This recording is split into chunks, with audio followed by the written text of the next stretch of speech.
सत्प्रेम सिंधु मकरंद रसोग धारा सारा नजस्रमवितः स्रवदा श्रितेषु श्रीराधिके तव कदा चरणारविंदं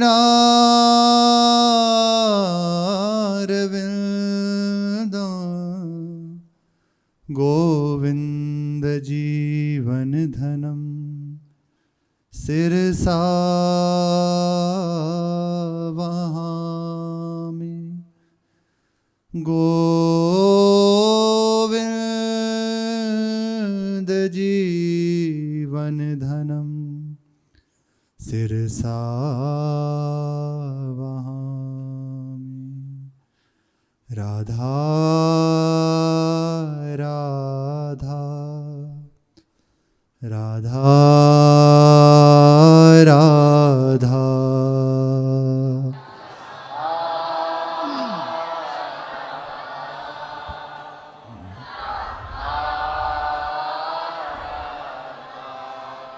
राधा राधा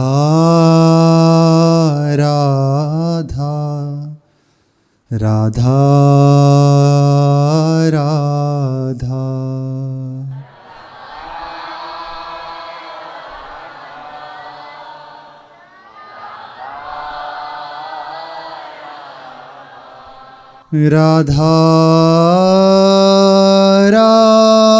राधा राधा राधा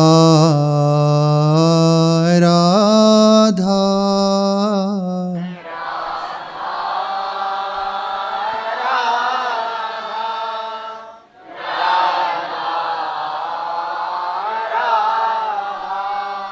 राधा राधा राधा राधा राधा।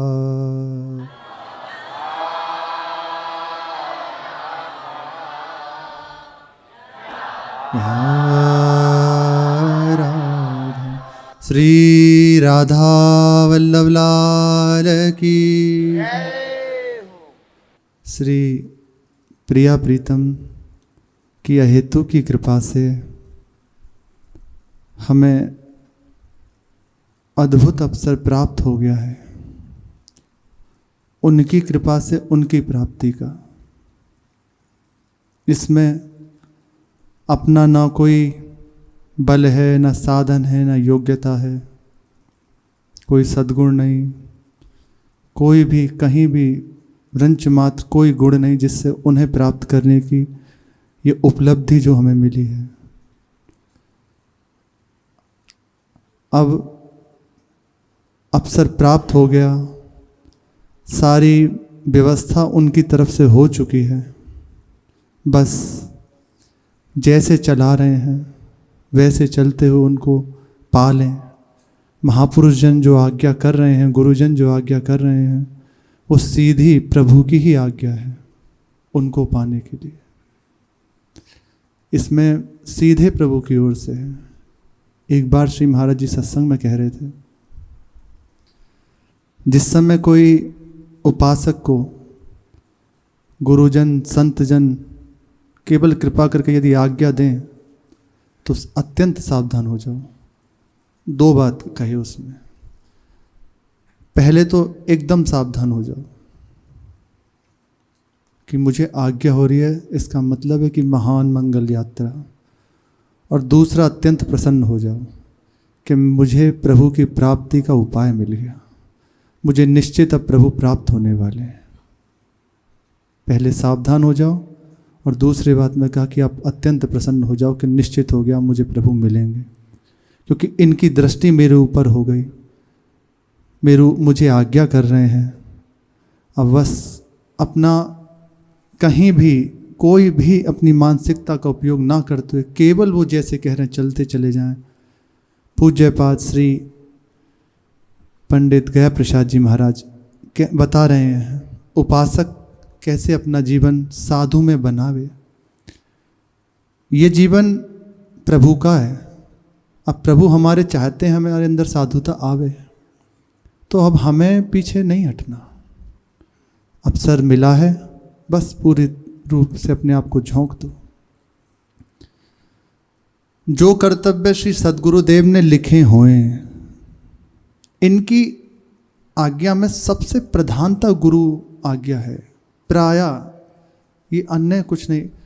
ये इस मतलब पहले शायद बताया हो, ऐसे महापुरुष की प्रत्यक्ष रूप प्रकट रूप में आज्ञा, इनको उपदेश दीक्षा नहीं मिली। ऐसे विराजे हुए थे। सत्संग चल रहा था पूज्य श्री उड़िया बाबा जी महाराज का। सत्संग में बैठे हैं तो ऐसे दृष्टि करके कहा कि इस मंत्र का जप करने से सिद्धि लाभ हो जाती है। दृष्टि भर के बस देखा, समझ गए गुरुदेव आज्ञा कर रहे हैं और स्वीकार कर लिया आजीवन के लिए। जब कभी कोई आज्ञा होती ना, जैसे सत्संग में विशेष रूप से इंगित करके जब बाबा कहते इनसे, तो उसकी माला करते जाके कि आज गुरुदेव ने जे कही है, पूरी माला उसकी फेरते। इस कोटि के श्रद्धावान अपने गुरु के प्रति, तो उनका प्रकाश देखिए। सचल गिरिराज जी कहा जाता है। भजन का प्रकाश है, गुरु की कृपा, गुरु के प्रति पूर्ण समर्पण। तो सचल गिरिराज जी, बड़े बड़े महापुरुष जन दर्शन के लिए लाइन में खड़े रहते थे। बड़े बड़े महापुरुष जन कि एक बार बाबा दर्शन दे दें।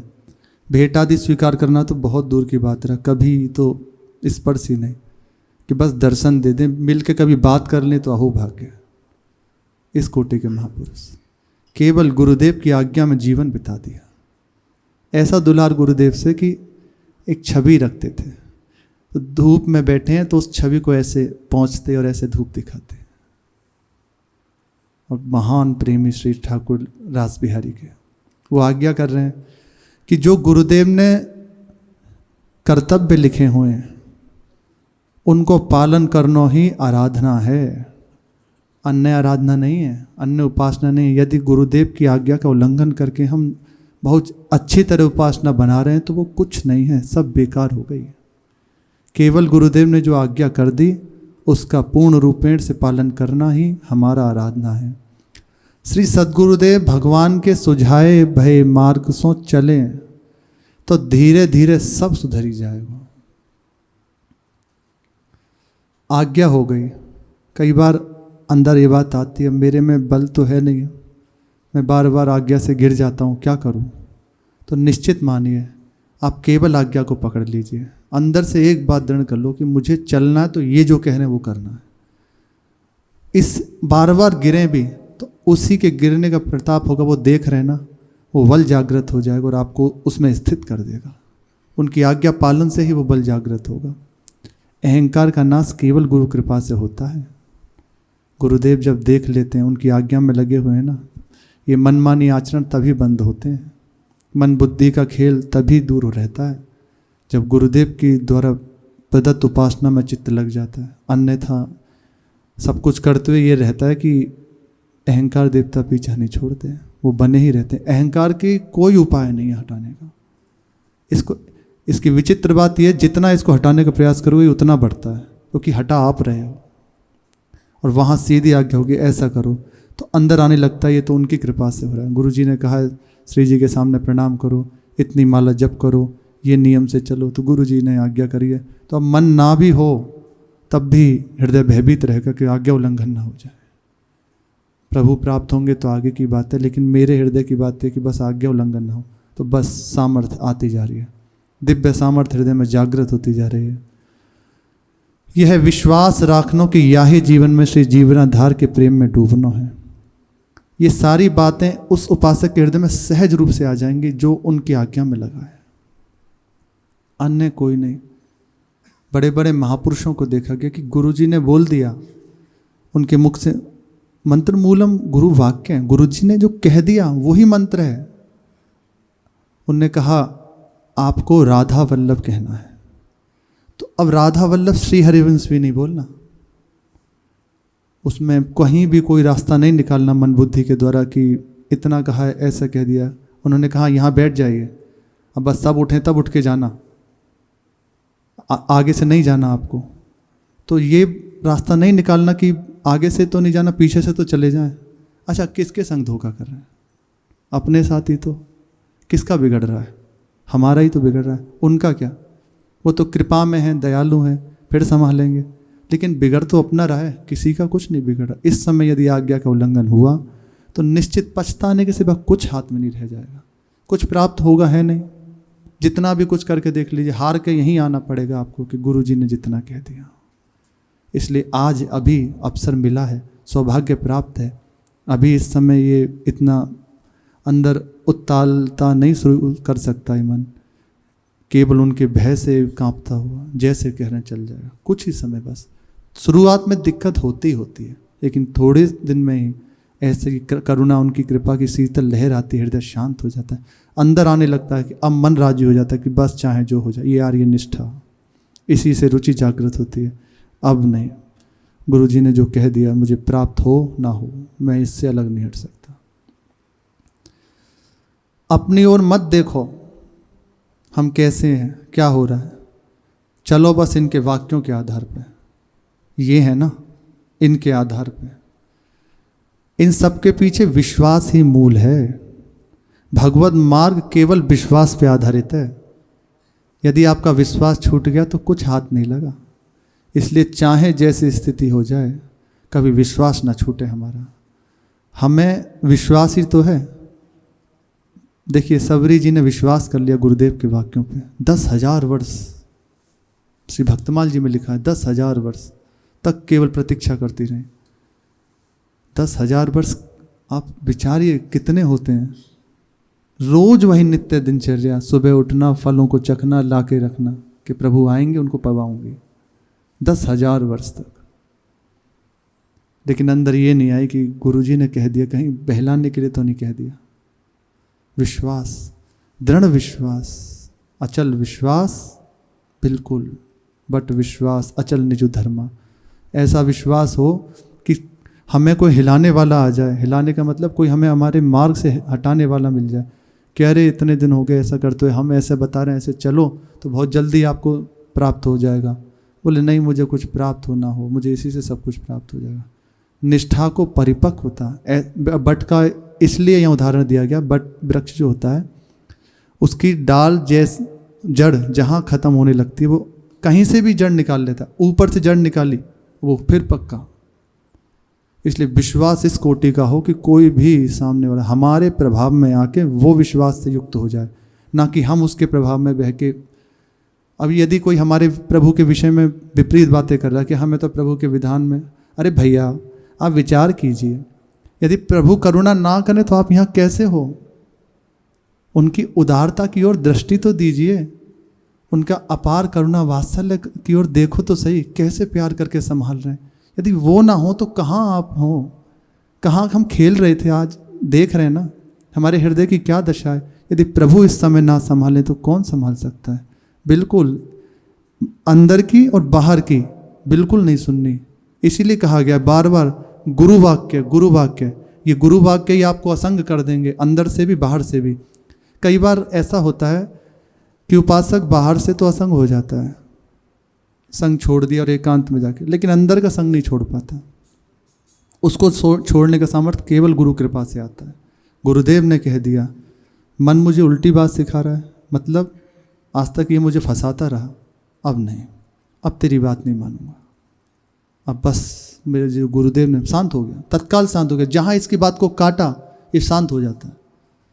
ये केवल वही उपासक अच्छे से इस बात को समझ सकते हैं जो अपने मार्ग में चल रहे हैं, जो प्रभु को प्राप्त करना चाहते हैं।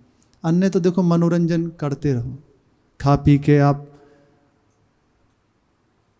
आनंद लो और फिर उसके बाद प्रभु को दोष दो, तो प्रभु उस पर ध्यान इसलिए नहीं देते कि कोई बात नहीं, बच्चा है। लेकिन जो जीवन को कस दिया, उनके लिए अर्पित कर दिया, झोंक दिया, वो कभी ये मुख से कह ही नहीं सकता कि प्रभु ने ऐसा कर दिया, क्योंकि वो प्रतिपल उनका दुलार देख रहा है। कि यदि प्रभु दुलार ना करें तो हर किसी के लिए कह रहे हैं, यदि प्रभु ना संभाले ना, एक क्षण नहीं ठहर सकते। अजान बाहु लिए के हर समय गोद में रखते हैं हर किसी को। ऐसा नहीं कि कुछ सिद्ध महापुरुषों को। श्री भाई जी महाराज ने लिखा कि प्रभु सिद्ध महापुरुषों से ज़्यादा साधक कोटि के उपासकों को ज़्यादा प्रेम करते हैं। क्यों? क्योंकि वो समझदार बालक है, वो जानता है कहाँ ठीक नहीं है, कहाँ मार्ग गड़बड़ है। लेकिन साधक वो तो केवल एक अंधेरी दिशा में बह रहा है, हाँ प्रभु हैं, मुझे मिलेंगे, वो केवल इस भाव में बह रहा है। और सिद्ध महापुरुष देख लिए प्रभु हैं, ये रहे मेरे हैं, और उपासक केवल चले जा रहा है उनके वाक्यों के आधार पर। उसे कभी अभी दिशा नहीं मिली। महापुरुषों ने बता दिया ऐसे चलो, लेकिन पूर्ण रूप में इतनी आंधियां हैं, कहीं भी झोंका खाए, लेकिन दृढ़ विश्वास हो गया, इनने कहा है तो निश्चित मुझे प्राप्त हो जाए। तो उस पर ज़्यादा प्रभु दुलार करते हैं अपनी तरफ से कि मेरे मार्ग में बिना किसी प्रयास के चल रहा, मेरे लिए सब कुछ ना आनंद होते हुए, जलते हुए भी समस्त भोगों का त्याग कर दिया, सर्वस्व अर्पित कर देते हैं प्रभु अपना। ऐसे ही श्री इन महापुरुषों की आज्ञा का पालन करने से बहुत जल्दी हमारे हृदय का परिवर्तन होने लगता है। परिवर्तन, आनंद, दिव्य अनुभव जो होते हैं ना, इसी से होते हैं, इन्हीं महापुरुषों की कृपा से होते हैं। और जहाँ ये होने लगे तो प्रभु की लीलाओं का अनुभव होने लगता है। चलते हैं पूर्व प्रसंग में। श्री दुर्गी माँ, ये इनका जन्म कश्मीर प्रांत में जम्मू के जनपद मीरपुर सिदड़े ग्राम में एक सुनार परिवार में हुआ 1858 में। 7 वर्ष की जब ये दुर्गी माता थी, इनकी माता जी सिधार गई परलोक। पिता श्री मोतीचंद जी बड़े भक्त थे। ऐसे भक्तों के यहाँ ही ऐसे भक्तों का जन्म होता है। और इनको लेकर निकल पड़े तीर्थ यात्रा के लिए। तीर्थ यात्रा से लौटकर इन्हें ननिहाल में भेज दिया अपनी नानी के यहाँ, क्योंकि कोई देख रेख करने वाला था नहीं। अपनी नानी के यहाँ रहने लगी। इतना प्रतिकूल इसमें वर्णन है कि देखो प्रभु के आश्रित हैं, केवल प्रभु के लिए जीवन है, पर कितना प्रतिकूल जीवन। हमारे आपके जीवन में थोड़ी सी खांसी जुकाम होने पे हम प्रभु के प्रति दृष्टि प्रतिकूल कर लेते हैं। यहाँ देखो, मैं इनकी जो नानी जी थी, ठाकुर जी की सेवा करती, घर की सेवा करती, और ठाकुर जी के सामने बैठ के उनकी लीला गायन करती, कीर्तन करती। तो घंटों उनके साथ ही बैठकर जैसा जैसा नानी कर रही हैं वैसा वैसा ये करते हैं। ये बच्चों में बहुत जल्दी श्री प्रहलाद जी कहते हैं कि छोटेपन से जितना सुंदर संस्कार पड़ेगा ना, उतना अद्भुत वो भक्त के रूप में प्रकट हो जाएगा। प्रभु बहुत जल्दी उससे प्रसन्न हो जाते हैं। बचपन से ही ऐसा उनका स्वभाव बनता जा रहा है। बचपन से बैठ के ठाकुर जी के सामने भोग पाने को मिल रहा है, सेवा करने को मिल रही है, कीर्तन करने को मिल रहा है। कहाँ एक नाम की इतनी महिमा, और कहाँ निरंतर उनके लिए जीवन अर्पित। इसी प्रकार इनकी अवस्था 13 वर्ष की हुई, नानी के पास ही रहते हुए। अब विवाह की बात है, उस समय जल्दी विवाह हो जाया करते थे। जम्मू के अंतर्गत लूली नामक एक ग्राम में श्री सरनू भाई के साथ इनका विवाह कर दिया गया। अब जीवन की पूरी यात्रा बदल गई। यहाँ कहाँ इतना सुंदर वातावरण, ऐसे पिता भक्त, तीर्थों का सेवन, नानी का संग, ठाकुर सेवा, संतों की सेवा। और यहाँ जब विवाह के आए तो सास, ससुर, ननद बिल्कुल विपरीत स्वभाव, इतना तीखा स्वभाव कि बहुत ज़्यादा प्रतिकूल। इनकी सेवा करती हैं और खूब सबकी ताने आदि सुनती हैं। यहाँ तक कि उनके हृदय में ये निष्ठा ही नहीं कि प्रभु होते हैं। ऐसा प्रतिकूल व्यवहार में भगवत लीला है कि प्रभु सबके मंगल कराने के लिए अपने भक्तों को भेजते हैं। ऐसी जगह पर रुड़की एक जगह है हरिद्वार के पास, वहाँ की एक मैया थी, उनकी बहुत बड़ी बड़ी फैक्ट्री, कई बहुत बड़े बड़े विशाल कारोबार उनके, लेकिन बिल्कुल परिवार भगवान से विमुख। कहीं कोई भजन साधन, कहीं कुछ नहीं, मांसाहार, मदिरापान, जैसे एक घोर रजोगुणी तामसी प्रवृत्ति। लेकिन किसी कारण बस अपनी सहेली आदि के संग गई तो उन्हें प्रभु की नाम का थोड़ा मिल गया कि महामंत्र का जप करना चाहिए, प्रभु के चरणों में रहना चाहिए। अब घर का ऐसा व्यवहार था कि करें कब, घर के लोग मारते पीटते उन्हें, भजन की बात जहाँ करते। जो ही उन्होंने भजन में चरण धरा, अपना दीक्षा ली, कुछ ही दिन में 2 फैक्ट्री बंद हो गई। प्रकट की बात है, अभी की कुछ समय पहले की बात है। अब तो और घर वाले बोले और कर ले तू भक्ति। उनका पति बिल्कुल प्रतिकूल, बाथरूम में जाके माला झुरी लेके भजन करते थे, शौचालय में जाके। जब उनके दर्शन हुए, बस रो के यही कहने थे कि हम क्या करें, तो जो संत थे उनके सामने बस यही कहा कि बहुत कृपा है, आप बस देखते रहो, करुणा में प्रभु जब इतना आपको संभाल रहे हैं तो आगे निश्चित संभालेंगे। अब विचारिए किस कोटि के हृदय में प्रभु के लिए भजन की रति के शौचालय में जाके वो भजन कर रहे हैं। 2 फैक्ट्री बंद हो गई और भी इतना प्रतिकूल व्यवहार। ऐसे ये जब आई तो सबकी सेवा करती हैं और बाद में जाके अपने एकांत में भजन में बैठ जाती हैं सबकी सेवा। अब ये चीज़ उनके पति को सहन नहीं हुई। पति के हृदय में आया कि मेरे होते हुए दूसरे का अवलंब, मैं ही इसका पति हूँ। बहुत दलीलें होती हैं, ऐसे ऐसे जब भगवत मार्ग में चलो तो ऐसे ऐसे जन मिलते हैं। अपने कार्य से श्रेष्ठ थोड़ी है, कर्म ही पूजा है। हाँ, आप जान गए, सिद्ध हो गए आप, तभी तो इस बंधन में पड़े हो, कष्ट पा रहे हो नाना प्रकार के। कर्म ही पूजा है। कौन सा कर्म पूजा है? जो प्रभु को अर्पित हो गया वो कर्म पूजा है। महापुरुषों के अनुगत होकर जो चला जाता है वो कर्म पूजा हो जाती है। मनमानी आचरण पूजा नहीं होते। मनमानी आचरण घोर नरक का मार्ग है। छोटी छोटी सी अब बातों पर दृष्टि रखने लगे उसके घर वाले, बिल्कुल दुर्गी माता की। एक दिन जब बहुत समझाया नहीं हुई तो मारना पीटना शुरू किया। श्री व्यास जी महाराज ने लिखा है, वेद व्यास जी, जिस घर में स्त्री को मारा पीटा जाता है, उसके संग प्रतिकूल व्यवहार किया जाता है, संपूर्ण श्री, शोभा, धन, यश सब नष्ट हो जाता है उसका। महान दारिद्रता उसके घर में छा जाती है। बहुत दुख का सामना उसके यहाँ शुरू हो जाएगा। जिस घर में स्त्री पर हाथ उठाया जाता है, जिस घर में स्त्री को बहुत प्रतिकूलताएं दी जाती हैं, जो अपने मार्ग को छोड़ के केवल अन्य मार्ग, वाम मार्ग का अवलंबन कर लेते हैं, उनको महान दुर्गति भोगनी पड़ती। इसी जन्म में, ऐसा नहीं कि मरने के बाद तो दुर्गति है ही, इसी जन्म में रहते हुए महान दुर्दशा भोगनी पड़ेगी। मारना पीटना शुरू किया और वो कहते तुम हमारे संग विश्वासघात करते हो, मेरे होते हुए दूसरे को भसते हो। पर बिल्कुल चुप, कोई जवाब नहीं, कोई उत्तर नहीं, सहती हुई 13 वर्ष व्यतीत कर दिए। 7 पुत्रों का जन्म हुआ उनके यहाँ, 7 संतानें हुई उनके, सबको सहते हुए। अब इतना प्रतिकूल व्यवहार होने पर भजन में उनकी रति बढ़ती चली गई, अंतर्मुखता बढ़ती चली गई। जान लिया कि इसको संभाला नहीं जा सकता। प्रभु जिस परिस्थिति में रखें, रहते हुए बस उनके भजन में डूबते रहो। अब वो जहाँ एकांत में बैठ के अंतर्मुख होती थी, अब चलते फिरते अंतर्मुख वृत्ति है। सहज एक प्रभु की स्मृति जागृत, ये प्रभु देते हैं। जब करुणा करते हैं ना, कैसी भी स्थिति है, हम इसमें बिछड़ जाते हैं। हम बहुत जल्दी इसमें परेशान हो जाते हैं कि अरे थोड़ी सी प्रतिकूलता, कि पेट में दर्द हो गया तो बस प्रभु आपने ऐसा कर दिया, मेरे ऊपर इतना आपका प्रतिकूलता, सबको तो इतना प्यार करते हैं, मेरे संग ही ऐसा क्यों करते हैं।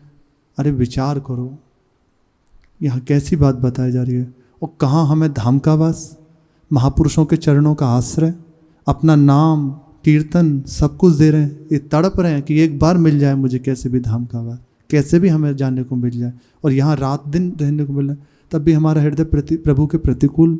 ये मन बुद्धि की चाल नहीं है। आप विचारिए, ये मन बुद्धि विमुख नहीं कर रहे प्रभु से, क्या इसका परिणाम होगा? सीधा भगवत मार्ग से विमुख। अच्छा अब बताइए, इतना दुलार होने पर भी यदि प्रतिकूल स्थिति, प्रभु की तो करुणा है, उनका स्वभाव है, वो छोड़ नहीं सकते, वो संभाल रहे हैं, संभालते रहेंगे। पर आप तो व्यर्थ में दुख पा रहे हो, केवल मन बुद्धि के विचार करके, केवल इस मन को प्रतिकूल समझ के। छोड़ो, सहज रूप से हर बात में अनुकूलता है। जैसी ही परिस्थिति है बड़ी करुणा, जैसी परिस्थिति सामने हो जाए प्रभु की बड़ी करुणा, तो निश्चित रूप से दिखाई देगी प्रत्यक्ष कृपा है। अभी अपने जीवन को और हम इनके जीवन से थोड़ा सा देखें, कहाँ क्या है हमारे जीवन में? केवल कृपा। आप देखोगे तो इतना दुलार हमें, कहीं कोई परेशानी ही नहीं कैसी भी, और इनके जीवन में इतना दुलार, फिर भी ऐसा भजन कि चलते फिरते समाधि अवस्था हो रही है। जब 30 वर्ष की अवस्था हो गई तो विचार किया कि अब बस मैं यहाँ से छोड़ के चले जाऊँ, अब यहाँ नहीं रहूँगी। उनकी वृत्ति इतनी अंतर्मुख हो गई, जब छोड़ के रात्रि के समय पहली गाड़ी जो मिली जाके बैठ गई उसमें, रेल में। अब वो गाड़ी जाकर एक वापस जम्मू के समीप गई। वहाँ एक व्यक्ति के पास ये उनसे मिली, 2 वर्ष उनके यहाँ रहकर नौकरी करी, उनके यहाँ रसोई की सेवा करने लगी 2 वर्ष तक। कहीं जब पता चला कि यहाँ सरनू भाई को पता चल गया, उनके पति को, वहाँ से भी छोड़ के तत्काल और कहीं चले गए। फिर अन्य जब जहाँ गई थी 1 वर्ष वहाँ रहकर निरंतर उसके यहाँ चौका बर्तन सफाई करना, पोंछा करना, और बस भजन मेरा बनता रहे, ये करने लगी। वहाँ भी सरनू भाई को पता चली और वो आ गए, लेकिन ये वहाँ से बहुत जल्दी छोड़ के चली गई। वहाँ से पहली गाड़ी पकड़ी और सीधे हरिद्वार को पहुँची। श्री भगवान शिव की जगह है। वहाँ पहुँचकर हर की पौड़ी पर इन्हें एक स्कूल में नौकरी मिल गई। वहाँ जो स्कूल के बच्चे थे उनको लाना और ले जाना, ये इनकी नौकरी थी। उसके साथ इनको भजन का बहुत सुंदर समय मिलने लगा। जहाँ इनको कमरा मिला वहाँ आराम से बैठ के अपनी नौकरी करी और बस भजन में डूब जाते। अब ऐसी अवस्था इनकी भजन की बढ़ गई कि कई कई दिन नौकरी पे नहीं जा पाती, बाह्य गायन शून्य अवस्था। ये दिक्कत आने लगी, पूरे पूरे दिन कुटिया के अंदर बंद रहती। यह देखकर जो धर्मशाला के मैनेजर थे उनने चिंता होने लगी, तो ऐसा तो नहीं कुछ ऊपर नीचे का चक्कर हो। भगवत मार्ग की बातें सब कोई थोड़ी जानते हैं। उन्होंने भी बात करी और थोड़ा सा हटाने की बात हुई उन्हें। वहाँ से ये एक दिन हर की पौड़ी पे स्नान करने गई तो सरनू भाई की जो माता जी थी, इनकी दुर्गी माई की सास, उनका शरीर शांत हो चुका था और वो उनकी अस्थियों को लेकर वहाँ विसर्जन करने आए थे। तो प्रभु का सहयोग है, बार बार सहयोग करा देते, लेकिन इस बार इतनी एकदम कठोर सामने आके कहा उनसे, वो बताए कि माता जी का शरीर शांत हो गया, अब तुम चलो। एकदम कठोर, कोई उत्तर नहीं। वो अपना प्रयास करके और अपने किए हुए कार्य पे एकदम लज्जित होकर चले गए। वहाँ से विचार किया कि अब मैं यहाँ दर दर दर भटकते हुए क्या फ़ायदा है, मैं अपने देश चलती हूँ, ये वृंदावन की ओर चलती हूँ। जब वृंदावन बुलाता है तभी वृंदावन आया जाता है। चलो सखी वहाँ चा लिए, जहाँ मिले ब्रजराज, गौरस बेचत हरि मिले, एक पंथ द्वय काज। चलो वृंदावन चलते हैं, वहाँ प्रभु की लीला भूमि में अपने जीवन को पूर्ण करेंगे। वृंदावन पाई लो पाई वो कार, बड़े भाग्य से वृंदावन मिला। धाम की ओर बढ़ दी बस। और वृंदावन में आकर सोचा कि अब यहाँ रहेंगे, कहाँ रहूँ। तो श्री रामानुज हैगरी मंदिर बड़ा खटला में रहने लगी और वहीं के तत्कालीन महंत श्री मच्छरी स्वामी जी से दीक्षा लेकर गोपाल जी की सेवा करने लगी, श्री लड्डू गोपाल जी की सेवा। कुछ समय तक वहाँ रही। उन्होंने विचार किया कि ठाकुर की सेवा भी करनी और अपनी भी जीविका चलानी है, तो मुझे क्या करना चाहिए। तो भगवान भजनाश्रम है, वहाँ सेवा करने लगी। 8 घंटे कीर्तन करती, तब उसके बाद जो कुछ प्राप्त होता प्रसाद आदि, उससे श्री ठाकुर जी का और अपना पालन करती। कुछ समय तक जब ऐसे विचार हुआ कि कीर्तन करके मैं कुछ लूँ, ये ठीक नहीं है, प्रभु का जस, प्रभु का कीर्तन प्रभु की प्रसन्नता के लिए, उसको बेचने से क्या फ़ायदा। वो कीर्तन छोड़ दिया और वहीं कुटिया में रहने लगे और विचार करने लगे कि मुझे कहीं नौकरी मिल जाए तो मैं यहीं रह के अपने ठाकुर जी की सेवा करने लगूं। रसिक बिहारी मंदिर में एक सेठानी, उनके समीप में एक सेठानी जी के यहाँ 5 रुपये प्रति महीने की नौकरी मिली और उतने में उनके ठाकुर जी का भोग राग हो जाता, उनके रहने की व्यवस्था हो जाती। अब भजन के प्रति रति बढ़ने लगी।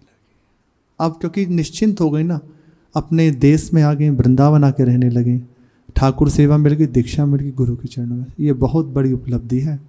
वृंदावन के धाम का वास, गुरु चरणों का आश्रय, मंत्र नाम, अब बस लग जाइए और फिर देखो पूर्णता की तो आगे की बात है।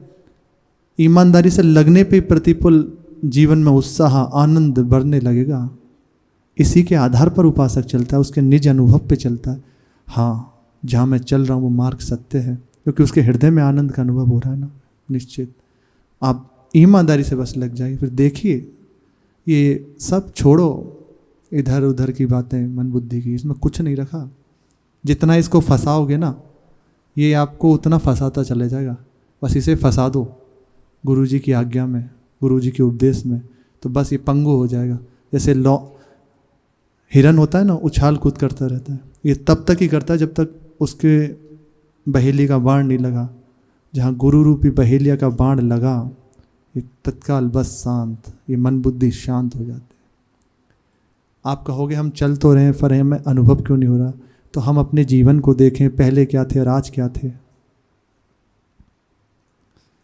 तो लिए ना हम क्या थे आज क्या थे। तो जब इतनी करुणा हो गई, एकदम सब बंद कर दिए, शुभ अशुभ दुर्ग विध्वंस कर दिया, फिर बाकी का पूर्ण भी हो ही रहा है। इस मार्ग से हमें हटना नहीं है, अब और दत्त चित्त हो जाना है इसी जगह पे। अब रात दिन बस भजन। अब ऐसा अभिनिवेश होने लगा कि नौकरी भी छूटने लगी भजन में से। भजन की ऐसी प्रकार स्थिति, बैठी हुई है तो बस रात दिन बस बैठी हैं। ठाकुर जी से एक दिन कहा कि लाला अब देख, अब अवस्था भी बढ़ गई थी बहुत, कि लाला तू, अब मैं तेरी सेवा नहीं कर पाऊंगी, अब तू लाला है ना, तू मेरी सेवा किया कर। ठाकुर जी ने कहा जो मैया आज्ञा आपकी। ठाकुर जी नित्य वार्ता करने लगे। कुछ ही दिन में ऐसी स्थिति हो गई कि प्रकट रूप से ठाकुर जी उनके संग मिलने जुलने लग गए, खेलने लग गए, उनकी सेवा करते। एक दिन भूखे बैठे थे, मैया ने कहा कि अब मेरी तो अवस्था है नहीं कि मैं जाऊं कुछ तेरे लिए बनाऊं, तू एक काम कर, तू चला जा और किसी गोपी के यहाँ कुछ पाई आ जाके। ठाकुर जी उठे और चले गए, किसी के यहाँ खा पी के आए और बरामदे में आके बैठ गए। तो वहाँ की जो रंग जी मंदिर में आके रहने लगी, वहाँ की जो माता थी गुरु माँ, वो आके कहा मैया आज तुमने लाला को अंदर नहीं लिया, ये बाहर बरामदे में ही बैठा है। तो मैया उठी कि अच्छा लाल जी आ गए, तत्काल उठी। उन्हें अभी ये नहीं पता कि ठाकुर जी को प्रसाद के लिए हमने ही कहा था और बाहर जाके वो अपने खटोले में बैठे हैं। ठाकुर जी खुद ही अपनी व्यवस्था कर रहे हैं और मैया को होश नहीं है। खटोले में फिर जाके बैठे और ऐसे हृदय से लगा के फिर नेत्रों से रोने लगी कि मुझे तो अब ध्यान नहीं रहता, मैं क्या करूं, आपकी सेवा कैसे करूं। एक दिन दुर्गी माँ से ठाकुर जी ने आंतरिक कहा कि हमें परिक्रमा के लिए चलो गिरिराज जी। उनने भी स्वीकृति कर दी। तो सर पे ठाकुर जी विराजमान किए और सुंदर उनका भोग रखा और गिरिराज जी की परिक्रमा के लिए चल दी। कीर्तन करते हुए परिक्रमा करी। लौट के जब आई, बीच बीच में देख लेती कि चंचल कहीं चले तो न गए उतर के कहीं, तो बार बार ऐसे उतारती और देख लेती कि हाँ बैठे हैं। फिर लता पता ब्रज गोपी जन ये सब सखा हुआ, बोले कहीं कोई देख के खेलने चले जा। और आ गई। लौट के जब आई परिक्रमा से तो देखा कि है कि नहीं, उतारे तो ठाकुर जी नहीं है। अब सर पकड़ के बैठ गई कि जिसका डर था वही हुआ। अब बैठ के रोने लगी थोड़ी देर और कहा अब इसे कहाँ ढूंढूं, अंदर बैठे बैठे रो ही रही थी। थोड़ी देर में वो मैया आई कि मैया चाबी से दरवाज़ा खुला ही नहीं। तो मनोहर बाबा श्री बालकृष्ण दास जी महाराज के शिष्य वो आए। उन्होंने कहा मैया आज बाहर बैठे हो, अंदर ना गई? बोले लाला तुम्हें क्या बताऊं, आज परिक्रमा गए थे लाल जी को लेके, अब वो है ही नहीं। बोले लाओ चाबी दो, मैं अंदर, अब ये चाबी भी खुल नहीं रही, अंदर जाऊं कैसे? बोले दिखाओ तो चाबी। तो उन्होंने ताला खोला, खुल गया और अंदर जाके देखा कि अरे मैया तुम कह रही हो कि परिक्रमा लेके गई, ये तो लाल जी सो रहे हैं। मैया सोचने लगी, बोले ये तो मेरे संग गए थे। वो समझ गए कि ये दिव्य देश की बात है, क्योंकि भाव में मैया हर समय रहती हैं। ठाकुर जी को लेके गई है, अब वो अंदर आके पहले वो तंग करने का स्वभाव छोड़ के आके अंदर बैठ गए। एक दिन मैया के हृदय में आया कि अब तुम हमें यहाँ से, मुझसे अब ज़्यादा कुछ होता नहीं है, अब तू मेरी सेवा किया कर। फिर से लाल जी से कहा। तो ठाकुर जी चौका बर्तन करने लगे कुछ दिन बाद। सबसे ऊंची प्रेम सगाई क्या नहीं करते, चौका बर्तन करते हैं मैया के लिए, बड़े सोहनी करते। तो जो वहाँ की रंग जी मंदिर की सेठानी थी वो आई, उनने कहा लाला मैया ये आज, पहले तो इतना कमरा आपका साफ नहीं रहता था, अब इतना साफ क्यों रहता है? बोले अब मैं नहीं करती ना, अब ये लाला करते हैं साफ, इसलिए ज़्यादा साफ रहता है। पूर्ण चर्चा और भी है पर अब समय नहीं है, शेष चर्चा आगे। श्री राधा वल्लभ लाल की जय।